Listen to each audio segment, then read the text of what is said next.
স্বপ্ন থেকে জন্ম, তারপর এক ঝাঁক তরুণের প্রায় ৩ মাসের ছুটে চলা। সময়ের আলো স্পোর্টস ডিজিটাল যখন ১,২০,০০০-এর পরিবার, তখন তারকা ক্রিকেটার, ক্রীড়া সংগঠক, এভারেস্ট জয়ী পর্বতারোহী আর বিশিষ্টজনের শুভেচ্ছা ও শুভকামনার মধ্য দিয়ে শুরু হলো আনুষ্ঠানিক যাত্রা। ২২ জুন সকাল থেকেই সময়ের আলোর ডিজিটাল বিভাগের পরিবেশ উৎসব ঘন হয়ে ওঠে। দুপুর নামতেই অতিথি, শুভানুধ্যায়ী ও সহকর্মীদের উপস্থিতি উৎসবকে কানায় কানায় পূর্ণ করে দেয়।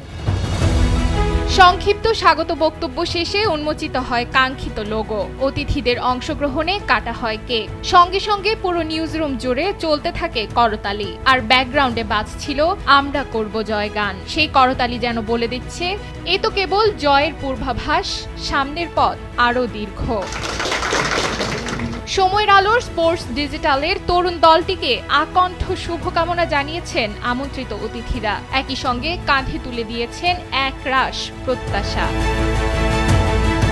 শুভকামনা জানিয়ে জাতীয় ক্রিকেট দলের ব্যাটিং কোচ মোহাম্মদ আশরাফুল বলেন, প্রত্যাশা করি সব ধরনের খেলাধুলার নিউজ সমান গুরুত্ব পাবে সময়ের আলো স্পোর্টস ডিজিটালে। শুধু ক্রিকেট, ফুটবল না, বাকি যত স্পোর্টস আছেন সকল স্পোর্টসকে ওনারা পজিটিভ ভাবে তুলে ধরবেন।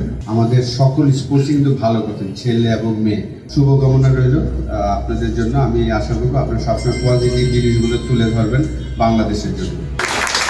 বাংলাদেশ ক্রিকেট বোর্ডের ফিন্যান্স কমিটির চেয়ারম্যান ইসরাফিল খসরু সময়ের আলো স্পোর্টস টিমকে শুভেচ্ছা জানিয়ে বলেন, সময়ের আলো স্পোর্টস অনেক দূর যাবে। খেলোয়াড়দের অর্জনকে আরও বেশি তুলে ধরার আহ্বান জানান তিনি। আমি আশা করি আপনারা এই যাত্রাটা সফল হবেন, স্পোর্টস নিয়ে নিরপেক্ষ নিউজ করবেন। আপনাদের প্রতি আহ্বান থাকবে, খেলাধুলার কিন্তু মূল হলো কেউ খেলোয়াড়রা যারা আছেন তাদেরকে আপনারা হাইলাইট করবেন, তাদেরকে সামনে নিয়ে আসবেন। স্পোর্টসকে অ্যাজ আ প্রফেশন নেওয়ার জন্য কিন্তু এই গভর্নমেন্ট কিন্তু চেষ্টা করছে। একটা ইকোসিস্টেম ডেভেলপ করতে হবে যেখানে খেলাধুলার মাধ্যমে তাদের জীবিকা নির্বাহ করতে পারবে, তাহলে কিন্তু স্পোর্টস এগিয়ে যাবে। আপনারাও অংশীদার, স্টেক হোল্ডার এই পুরো ইকোসিস্টেমে। আমরা আশা করি আপনারা খেলোয়াড়দেরকে সহযোগিতা করবেন, খেলাধুলাকে উৎসাহিত করবেন এবং বস্তুনিষ্ঠ নিউজ করবেন। আয়োজনটি শুধু প্রচলিত খেলার মধ্যে সীমাবদ্ধ থাকেনি। উপস্থিত ছিলেন এভারেস্ট জয়ী পর্বতারোহী ইকরামুল হাসান শাকিল। শুভেচ্ছা জানানোর পাশাপাশি এভারেস্ট জয়ের গল্পও শোনান তিনি। আমরা সবসময় চাই যে পর্বত আরোহণ এই স্পোর্টসটা বাংলাদেশে যেহেতু নতুন, যখন বাংলাদেশের ক্রিকেট নতুন ছিল, ফুটবল নতুন ছিল, তাদেরকে স্ট্রাগল করতে হয়েছে। তো আমাদের এখন সেই স্ট্রাগলটা করতে হচ্ছে, যেহেতু আমাদের পর্বত আরোহণ এই স্পোর্টসটা খুবই নতুন। আমাদের অনেকে জানেই না যে এটা একটা স্পোর্টস। আমরা যখন এয়ারপোর্টে যাই আমাদেরকে বলে আমাদের কোন ক্যাটাগরিতে এন্ট্রি দেবে, তো বলে দিতে হয় যে আমাদের স্পোর্টস ক্যাটাগরিতে এন্ট্রি দিতে হবে। ভ্রমণের পাতায় আমাদেরকে নিয়ে নিউজ হয়, আমাদেরকে নিয়ে হয়। তো আমরা চাই যে আমাদের নিউজগুলো যেন স্পোর্টসের পাতায় আসে। প্রথম করে হলো আপনাদের স্পোর্টসের পাতায় যেন আমরা থাকি আর কি।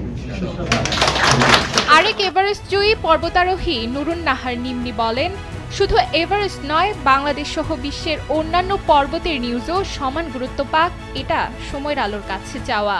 স্পোর্টসের একটা নতুন জায়গা তৈরি হচ্ছে এবং যেখানে পর্বতারোহণকে সুযোগ দেওয়া হয়েছে, এটা আমার কাছে সবচেয়ে বেশি ভালো লেগেছে। কারণ পর্বতারোহণকে কেউ খেলার অংশই ভাবে না, এটাকে স্পোর্টস যে একটা এটাই স্বীকার করে নিতে চায় না। সবাই আমাদেরকে জায়গা দেয় ভ্রমণ পাতায়। আমি চাই পর্বতারোহণকে আপনারা আরেকটু গুরুত্ব দেবেন, শুধু এভারেস্ট নয়, অন্য পর্বতগুলোকেও একটু গুরুত্ব দিয়ে আপনারা প্রচার করবেন, এটাই আমার চাওয়া। আপনাদের যাত্রাটা শুভ হোক, আপনাদের জন্য শুভকামনা রইল।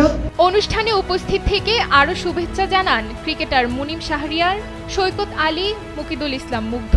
স্পোর্টস টিমকে অতিথিদের সঙ্গে পরিচয় করিয়ে দেন সময়ের আলোর চিফ অপারেটিং অফিসার মুনিফ আম্মার। অতিথিদের ধন্যবাদ জানিয়ে বক্তব্য দেন সময়ের আলোর প্রকাশক মোহাম্মদ ফয়সাল রহমতুল্লাহ ফেরদৌস এবং ভারপ্রাপ্ত সম্পাদক সৈয়দ শাহনেওয়াজ করিম। বিশ্বকাপের উন্মাদনায় যখন সবাই বিভোর, সেই মুহূর্তে কিন্তু আমাদের ডিজিটাল স্পোর্টস প্ল্যাটফর্মটা আনুষ্ঠানিকভাবে উদ্বোধন হলো। এই ডিজিটাল প্ল্যাটফর্মের অগ্রগতির ব্যাপারে যথেষ্ট সহায়ক হয় বলে মনে করি। ডিজিটাল প্ল্যাটফর্মের সাথে যুক্ত সবাইকে আমি আবারও ধন্যবাদ জানাচ্ছি। আমরা আনঅফিশিয়ালি কয়েকদিন আগে লঞ্চ করেছি সময়ের আলো স্পোর্টস ডিজিটাল, আর অফিসিয়ালি আজকেও করলাম। বাট এই আনঅফিশিয়াল এবং অফিসিয়ালির মাঝখানে খুব অল্প সময় গিয়েছে, যেই সময়টা আসলে আমি বলবো যে মানুষের যে সাড়া আমরা পেয়েছি, দ্যাট ওয়াজ অ্যামেজিং। যে সময়ের আলো আমরা এই যে আনঅফিশিয়ালি যে পিরিয়ডটা চালিয়েছি, সেই সময়ের মধ্যে কিছুটা হলেও পরিচিতি পেয়ে গিয়েছি। সময়ের আলো যেহেতু স্পোর্টস জার্নালিজমে আছে, সো আমাদের বেসিক উদ্দেশ্যটা থাকবে কিন্তু সেই লেভেলে, কোনো স্পোর্টসের মধ্যেই কোনো আমরা কাউকে বঞ্চিত করব না। আমরা প্রত্যেককেই সমানভাবে কনসিডার করব, প্রত্যেক নিউজ নিয়ে আমরা আসবো ইনশাআল্লাহ। আজকের প্রোগ্রামটা আমাদের জন্য যেমন গুরুত্বপূর্ণ তেমন ইন্সপিরেশনাল। আমি ধন্যবাদ জানাই, আমি আমার কৃতজ্ঞতা প্রকাশ করি আগত অতিথিদের প্রতি। অ্যাট দ্য সেম টাইম আমি ধন্যবাদ জানাবো আমার ছোটো ভাইদেরকে, যাদের কারণে আসলে আমার এই স্পোর্টস প্ল্যাটফর্মটা এত পাবলিসিটি পেয়েছে। Special thanks to them. সব কিছু মিলে আমার মনে হয় যে সবার যদি সহযোগিতা থাকে এবং আপনাদের যদি সেই কর্মচাঞ্চল্যটা চলমান থাকে, ইনশাল্লাহ দৈনিক সময়ের আলোর পক্ষ থেকে বা দৈনিক সময়ের আলো ডিজিটাল এই যে স্পোর্টসের যে উইংটা আছে, they will do a tremendous job. করতালি, শুভেচ্ছা আর প্রত্যাশার মধ্য দিয়ে শুরু হওয়া এই যাত্রা যেন একটি অঙ্গীকারের নাম। সব খেলার জন্য সমান জায়গা, সব ক্রীড়াবিদের জন্য সমান আলো, আর সেই আলোর নাম সময়ের আলো স্পোর্টস ডিজিটাল।